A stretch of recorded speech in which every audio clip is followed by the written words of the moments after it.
രാഷ്ട്രീയ കോളിളക്കങ്ങൾക്കും അണിയറ നീക്കങ്ങൾക്കും ഒടുവിൽ കേരള പോലീസ് സേനയുടെ തലപ്പത്ത് വൻ അഴിച്ചുപണി നടത്തുമ്പോൾ തെളിയുന്നത് രമേശ് ചെന്നിത്തലയുടെ തന്ത്രപരമായിട്ടുള്ള പോലീസ് നയമാണ്. ഒതുക്കാൻ നോക്കിയവർക്കും വേട്ടയാടിയവർക്കും കനത്ത പ്രഹരം നൽകിക്കൊണ്ട് കാക്കിയിലെ കരുത്തരായ 2 ഉദ്യോഗസ്ഥർ പ്രധാന കസേരകളിലേക്ക് തലയുയർത്തി തിരിച്ചെത്തുന്നു. സംസ്ഥാനത്തിന്റെ ക്രമസമാധാന ചുമതലയിലുള്ള ADGP ആയിട്ട് P. വിജയനും കോഴിക്കോട് സിറ്റി പോലീസ് കമ്മീഷണറായി AP ഷൗക്കത്ത് അലിയും ഒരേ സമയം നിയമിതരാകുന്നത് വെറുമൊരു അഡ്മിനിസ്ട്രേറ്റീവ് മാറ്റമല്ല, മറിച്ച് ഉദ്യോഗസ്ഥ പോരുകളിലെ വലിയൊരു രാഷ്ട്രീയ സന്ദേശമാണ്. തങ്ങളെ തളയ്ക്കാൻ നോക്കിയ പ്രതിസന്ധികളെയും അനാവശ്യ സസ്പെൻഷനുകളെയും ദീർഘനാളത്തെ അവഗണനകളെയും അതിജീവിച്ച് നീതിബോധത്തോടെ ഇവർ നടത്തുന്ന ഈ തിരിച്ചുവരവ് കാക്കിപ്പടയ്ക്ക് പുതിയ ഊർജം നൽകുന്നതാണ്. ഈ വൻ പുനഃസംഘടനയിലെ ഏറ്റവും വലിയ പ്രത്യേകത മുൻ ക്രമസമാധാന ചുമതല കൈയാളിയ ADGP M. അജിത് കുമാറിന്റെ കാര്യമാണ്. ഒരു കാലത്ത് പിണറായി സർക്കാരിന്റെ വിശ്വസ്തനായിട്ട് പോലീസ് ആസ്ഥാനം ഭരിച്ചിരുന്ന അജിത് കുമാറിനെ പുതിയ അഴിച്ചുപണിയിൽ ഒരു പ്രധാന തസ്തികയിലും നിലനിർത്താൻ സർക്കാർ തയ്യാറായിട്ടില്ല. ഈ പൂർണ്ണമായിട്ടുള്ള മാറ്റി നിർത്തൽ അണിയറയിൽ വ്യക്തമായിട്ടുള്ള ഒരു സന്ദേശമാണ് നൽകുന്നത്. അതേസമയം പോലീസിന്റെ തലപ്പത്ത് ഇത്രയും വലിയ മാറ്റങ്ങൾ കൊടുങ്കാറ്റായിട്ട് വീശിയടിക്കുമ്പോഴും DGPമാരിൽ ഏറ്റവും തലയെടുപ്പുള്ള ഉദ്യോഗസ്ഥനായിട്ടുള്ള മനോജ് എബ്രഹാമിനെ വിജിലൻസ് ഡയറക്ടർ സ്ഥാനത്ത് തന്നെ നിലനിർത്താൻ സർക്കാർ തീരുമാനിച്ചു. ഭരണ മികവിലും സൈബർ സെക്യൂരിറ്റിയിലും മാറ്റി നിർത്താനാകാത്ത പ്രതിഭയായ മനോജ് എബ്രഹാം അടുത്ത സംസ്ഥാന പോലീസ് മേധാവിയാകാൻ ഏറ്റവും കൂടുതൽ സാധ്യത കൽപ്പിക്കപ്പെടുന്ന ഉദ്യോഗസ്ഥനാണ്. അദ്ദേഹത്തെ വിജിലൻസിൽ നിലനിർത്തിയത് വരാനിരിക്കുന്ന വലിയ സ്ഥാനക്കയറ്റത്തിന്റെ മുന്നോടിയാണ് എന്നാണ് സൂചന. എന്നാൽ സീനിയോറിറ്റിയിൽ ഏറെ മുന്നിലുള്ള മുതിർന്ന IPS ഉദ്യോഗസ്ഥനായിട്ടുള്ള യോഗേഷ് ഗുപ്തയ്ക്ക് ഇത്തവണയും പോലീസിലെ മികച്ച പദവികളോ തന്ത്രപ്രധാനമായിട്ടുള്ള വകുപ്പുകളോ നൽകാൻ സർക്കാർ തയ്യാറായിട്ടില്ല. നിലവിലുള്ള റോഡ് സേഫ്റ്റി കമ്മീഷണർ പദവിയിൽ തന്നെ അദ്ദേഹം തുടരട്ടെ എന്നാണ് സർക്കാരിന്റെ പുതിയ തീരുമാനം. ഈ അഴിച്ചുപണിയിലെ മറ്റൊരു ചരിത്ര നീക്കം AP ഷൗക്കത്ത് അലിക്ക് കോഴിക്കോട് സിറ്റി പോലീസ് കമ്മീഷണറായിട്ട് ലഭിച്ച നിയമനമാണ്. കൺഫേഡ് IPS ലഭിച്ച ജൂനിയർ SP ആയി ഷൗക്കത്ത് അലിയെ കോഴിക്കോട് പോലുള്ള ഒരു വലിയ കോർപ്പറേഷൻ സിറ്റിയുടെ കമ്മീഷണർ സ്ഥാനത്ത് നിയമിക്കുന്നത് കേരള പോലീസിന്റെ ചരിത്രത്തിൽ തന്നെ അപൂർവ സംഭവങ്ങളിൽ ഒന്നാണ്. സാധാരണ നിലയിൽ സീനിയർ IPS ഉദ്യോഗസ്ഥർക്ക് മാത്രം ഇരിക്കുന്ന ഈ ഒരു കസേരയിലേക്ക് അസാധാരണമായിട്ടുള്ള അന്വേഷണ മികവും മലബാറിലെ രാഷ്ട്രീയ ക്രമസമാധാന പശ്ചാത്തലങ്ങളിലുള്ള കൃത്യമായിട്ടുള്ള ധാരണയും മുൻനിർത്തിയാണ് ഷൗക്കത്ത് അലിയെ സർക്കാർ നിയോഗിച്ചിരിക്കുന്നത്. ജൂനിയർ ഉദ്യോഗസ്ഥനാണെങ്കിലും അദ്ദേഹത്തിന്റെ അനുഭവ സമ്പത്തിന് മുന്നിൽ സീനിയോറിറ്റി നിയമങ്ങൾ വഴിമാറുകയായിരുന്നു.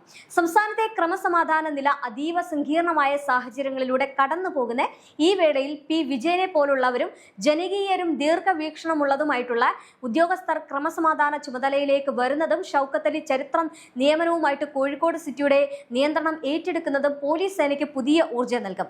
രാഷ്ട്രീയ അക്രമങ്ങൾക്കും ഗുണ്ടാ വിളയാട്ടങ്ങൾക്കും പലപ്പോഴും വേദിയാകാറുള്ള കോഴിക്കോട് നഗരത്തിൽ ഒരു വിട്ടുവീഴ്ചയ്ക്കും തയ്യാറാകാത്ത ഷൗക്കത്ത് അലിയെ പോലൊരു ഉദ്യോഗസ്ഥൻ എത്തുമ്പോൾ അത് അക്രമികൾക്കുള്ള ശക്തമായിട്ടുള്ള മുന്നറിയിപ്പാണ്. നിയമത്തിന് മുന്നിൽ രാഷ്ട്രീയ നിറങ്ങൾ നോക്കാതെ നടപടിയെടുക്കുന്ന അദ്ദേഹത്തിന്റെ മുൻകാല ചരിത്രം തന്നെയാണ് കേരളത്തിന് ഇനി പ്രതീക്ഷ നൽകുന്നത്.